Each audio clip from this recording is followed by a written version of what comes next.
Hello and welcome to the class of 2026.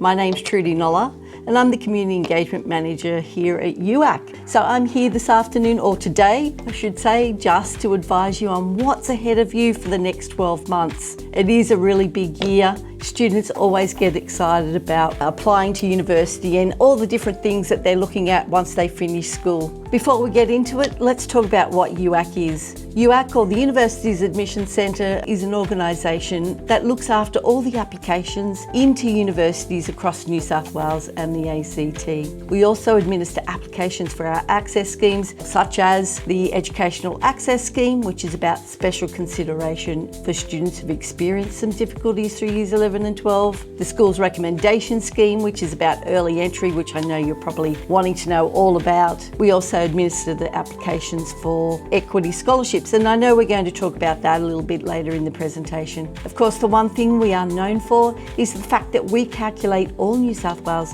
HSC students' ATAR. Now with that, I do want to discuss the ATAR with you just a little bit, just as a reminder as to how it's calculated and what you need to know if you, of course, are going to drop subjects. The ATAR is just a rank. It's not a mark or a score. It's not going to define you as a student for the rest of your academic career. It just tells us where you are positioned amongst all other students in the state, and really only used for universities to rank and select students into their courses. If you're a student who is thinking about dropping subjects for year 12, just remember there are rules around doing that. You don't want to drop too many board developed courses that would make you ineligible. So students would need 10 units of board developed courses, which must include the 2 units of English and 4 subject areas. Now, what I mean by that is some students might take on 4 units of math, they may do 4 units of English, and let's say they're doing 2 units of chemistry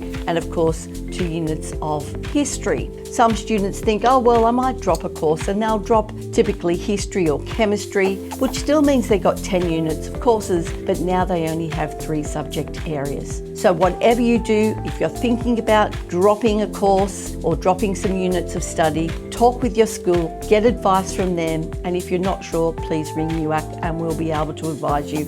But just remember, there are rules around ATAR eligibility. Okay, so now let's talk about university entry, which I know you probably can't wait to get into, but applications each year open in April, and we will contact you on the day we open with all the details on what you need to do next.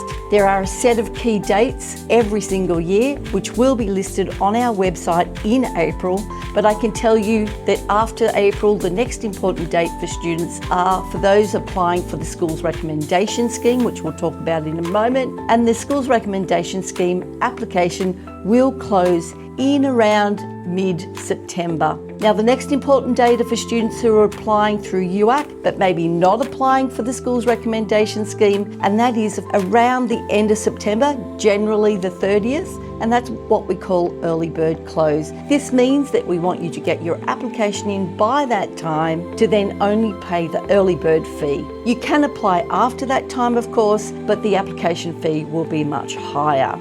The next important dates are generally around November for students, and this is when you get your change of preference in to be considered in the first SRS offer round. The ATAR is usually released in mid-December, then you have to have your course preferences in order for the first ATAR-based offer round, which generally happens just before Christmas. Now, the dates will be released in April for the admission cycle, and I would implore you to keep on top of those key dates from the UAC website.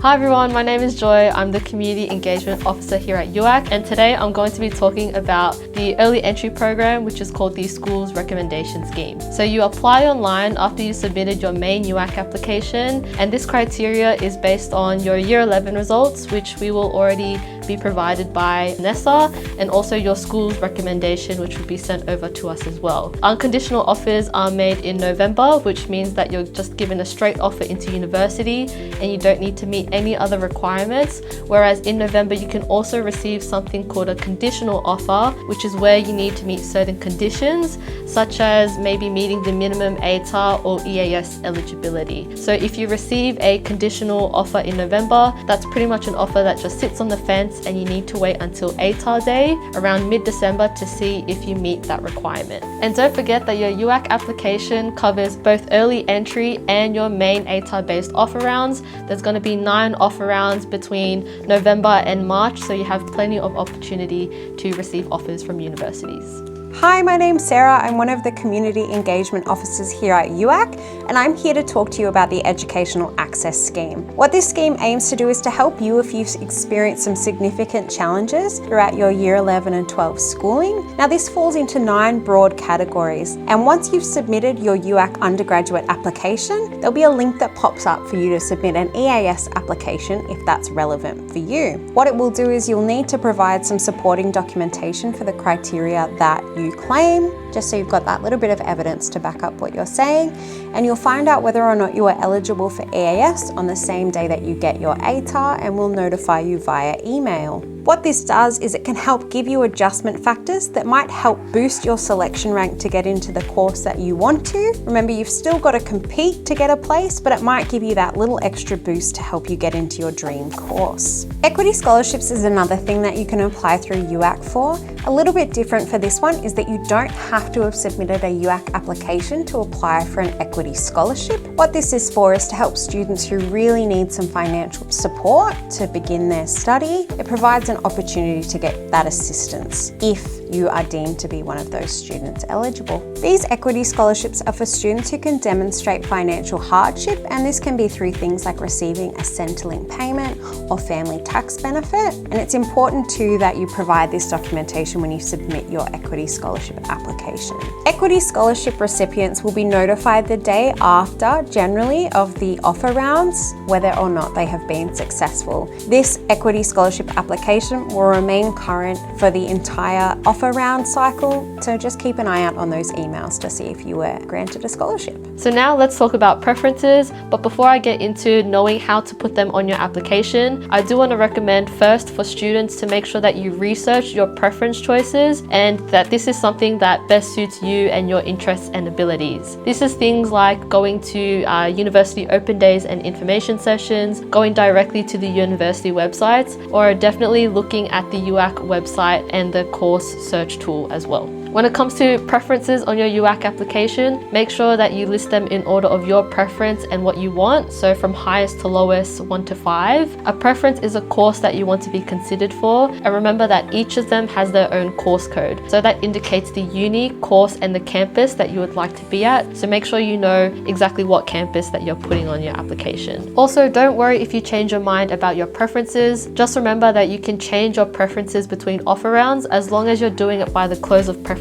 date. Another popular question that we get asked by Year 12 students is why can't they change their preferences during certain times? That's most likely because you're trying to change it between the close of preference and the offer round date, and that's when the system locks. So make sure you're keeping an eye out on the key dates as to when to finalize your preferences by.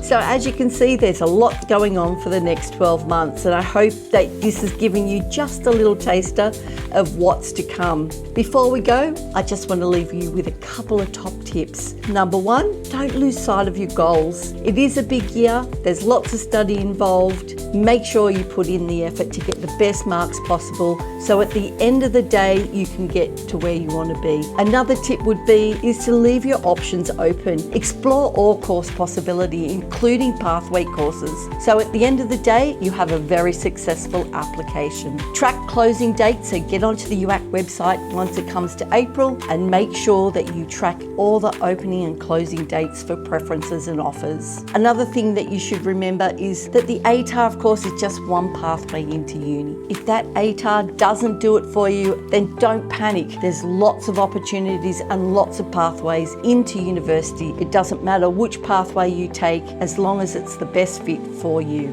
I'd like to thank you again for being with us today, and I hope you got a little bit of information for what's happening for the next 12 months. And we'll see you on the road. See you later.